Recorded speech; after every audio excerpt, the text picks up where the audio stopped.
team you can trust. This is breaking news from News 8. And we begin our Sunrise Smart Start with breaking news this morning. 3 people shot outside a popular strip of businesses along Monroe Avenue in Rochester late last night. Officials say 1 person is in critical condition, 2 others injured, and a business damaged. Erica Cost joining us live from the scene with the latest on another violent night in the city. Good morning, Erica. Good morning, Mark and Leah. Yeah, triple shooting took place on Monroe Ave, a busy bar and restaurant area. As you mentioned, 3 people shot, 2 suffering injuries. Police say we're expecting them to survive, and the other a critical condition. And as I mentioned, a popular street. Take a look at the restaurant Plum House right here. Police say it took some damage. The left windows, you can see they're boarded up.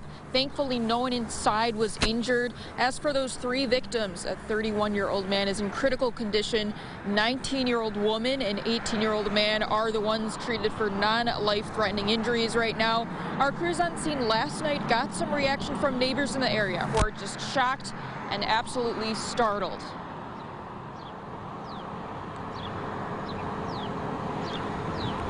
Now, I do want to mention how busy of an area this is. Dogtown, popular, a restaurant to my right, Starbucks. We have a Church Blessed Sacrament on the corner. So very busy area. You can imagine the toll these business owners are taking. Mark and Leah. Yeah, scary situation there. The investigation, of course, ongoing. Thank you, Erica, for that. You can find the very latest on this developing story on our website, rochesterfirst.com. Also breaking this morning, Rochester police say 1 man has died, another charged with DWI after a 4-car crash. It happened on Genesee Park Boulevard in Rochester around 5 o'clock yesterday.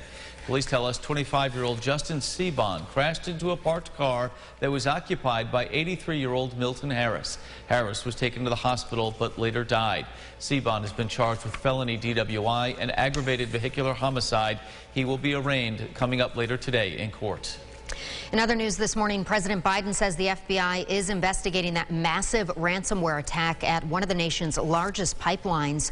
It's responsible for nearly half of the East Coast's gas and jet fuel supply. Joined this morning by Washington correspondent Raquel Martin, who is live in D.C. at this hour. Raquel, good morning. So what is the impact, the potential impact on gas prices?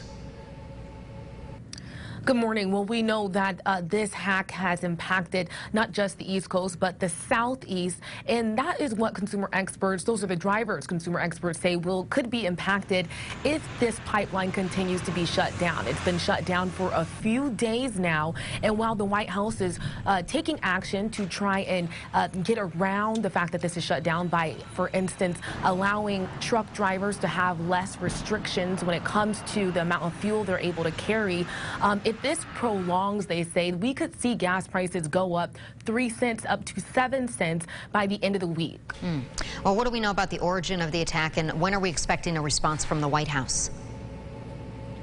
Well, the FBI briefed the White House over the weekend, and some of the information that the president and White House officials shared just yesterday showed that this group is called DarkSide. It is a hacker group, gang, criminal gang based in Russia. Now, the president was very specific in saying that it is not linked to the Russian government specifically, but the president suggests that they still do bear some responsibility. We know that the president says he plans on speaking to Russian President Vladimir Putin in the near future. He did not disclose exactly what time frame that might be, but it's going to be interesting to see exactly how this plays out. We know also today the Homeland Security Committee on the Senate side will be holding a hearing looking into Russian hacks into our infrastructure.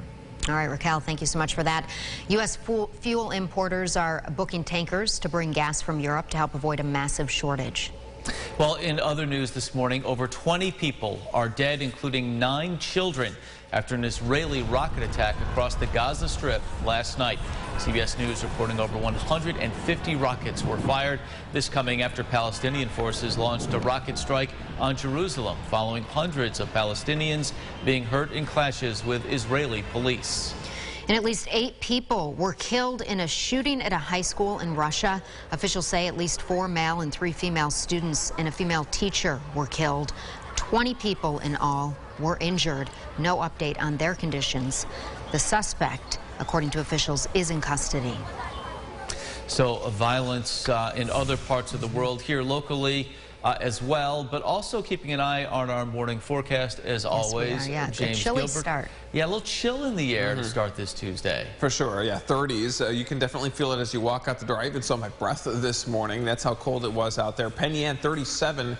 Sodus at 39. Buffalo, one of the few spots that is at that 40-degree mark. But you see the winds generally out of the south. That could switch as we get into the afternoon, as there will be a lake breeze that kicks up. This Tuesday, we'll call it mostly sunny. With those temperatures in the 50s, but I'm not going to rule out an isolated shower or two as we get into the afternoon, so no chance of rain through about noon, and then those showers could fire up as we get later in the day. We'll look at the bus stop forecast and the last look at your 8-day forecast at the end of the show. James, thank you. Time for another check of the roads with our sunrise traffic. We mentioned it earlier, an accident on Chila Avenue and Hinchy Road in Rochester. And then another on Long Pond Road at Maiden Lane in Greece. 390, 490, and 590, though, running on time at this hour. Leah? Now for the latest on COVID-19 this morning, Pfizer's COVID vaccine is getting emergency approval from the federal government for millions of more Americans. The FDA says 12 to 15-year-olds will soon be able to get that shot. Now, health officials with the Finger Lakes Vaccine Hub say local vaccinators could begin distributing that Pfizer shot for the new group by the end of the week. Dr. Jeff Hart from Highland Family Medicine says to reach herd immunity, it's important that children are eligible to get the shot. Currently, about 44% of Americans have received one dose of vaccine. It really takes 2 doses to have great immunity. We'll start seeing a slowing in the virus probably when we hit 50 to 60%. But it's still estimated that we won't see herd immunity until we reach 70 to 85%, and that means it will have to involve immunizing children to reach that immunity. Well, the vaccine will go to an FDA advisory panel tomorrow for formal approval. Governor Cuomo announcing that all SUNY and CUNY schools will require students returning to campus next fall to get vaccinated. The governor is also encouraging private colleges and universities in New York State to do the same. The mandate is designed to boost the vaccination rate among young people, limit the spread of the virus, and allow for a complete reopening of college campuses. Well, additional funding has not only filled a massive budget gap for the Rochester City School District, it's resulted in a budget over $50 million above last year's. Last night, the school board approving a nearly $1 billion budget for the 21-22 school year. It follows financial issues for the district that required state officials to conduct an official review. RCSD officials say while the money is needed and critical, it is just a temporary fix.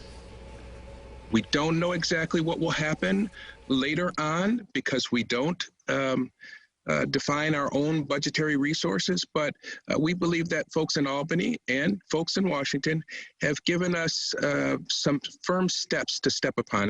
Well, the budget will be presented to Rochester City Council later this week, and a vote at City Hall is expected coming up in June. Time now for a look at the GRE Morning Business Report. Applications now open for the Skyview Park Apartments at the former Medley Center in Irondequoit. Officials say the apartments are for those 55 and up who may be at risk for homelessness or who wish to remain independent with the assistance of supportive services. The management company is working with Rochester Regional Health to support residents there. Over 150 units are available.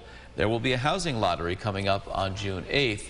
All applications must be submitted by May 18th.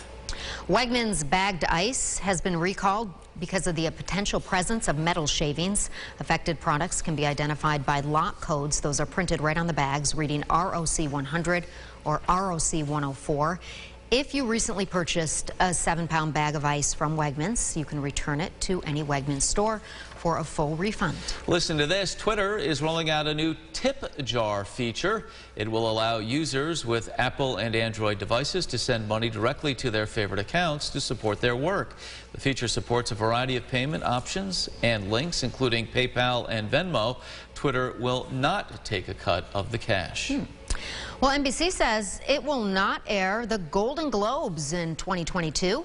The move following ongoing backlash from actors, movie studios, streaming services, and others in the industry over the Hollywood Foreign Press Association's ethics and lack of diversity. The HFPA said last week it remains dedicated to becoming a better organization and an example of diversity, transparency, and accountability in the industry. Well, people can nominate their favorite teacher for a chance to win a free cruise. Norwegian Cruise Lines selecting 100 educators for a vacation at sea. 3 grand prize winners will also get cash prizes for their schools. Nominate your favorite teacher at nclgivingjoy.com through June 4th. All right, let's find out what folks might be talking about at the water cooler this morning.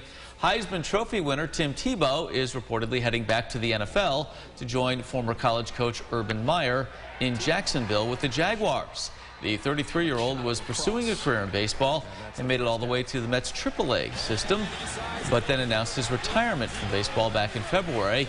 Tebow will return to football as a tight end. He will join the #1 overall pick, Trevor Lawrence, who plays his old position, quarterback. He just has a little bit of talent, you know. He is an right? amazing athlete. Unbelievable, really. Don't put it past him to make it. No, he just identifies what he wants to do, and there he goes. What's the look when Tim Tebow walks into the quarterback room? Is that it? Is that the look? You had to bring that out. That's what he does, You did right? it. That's what he does. Okay. Sorry. Yes. No, that was well played. Let's do the bus stop forecast before I get cut off here. Yes. Because I'm about to. Temperatures start off in the 30s. We finish in the 50s. Ample sunshine out there. Yes, a couple of showers this afternoon, but I don't think it's worth the umbrella. Just grab a jacket for the kiddos. All right. Thank you so much, and thank you for watching News 8 at Sunrise. Yeah, chill in the air. A chill from our producer as well. Yes, wrap it up. CBS This Morning is up next. Have a great day. Follow News 8 wherever you are on RochesterFirst.com, Facebook, Twitter, and on our app for news and weather.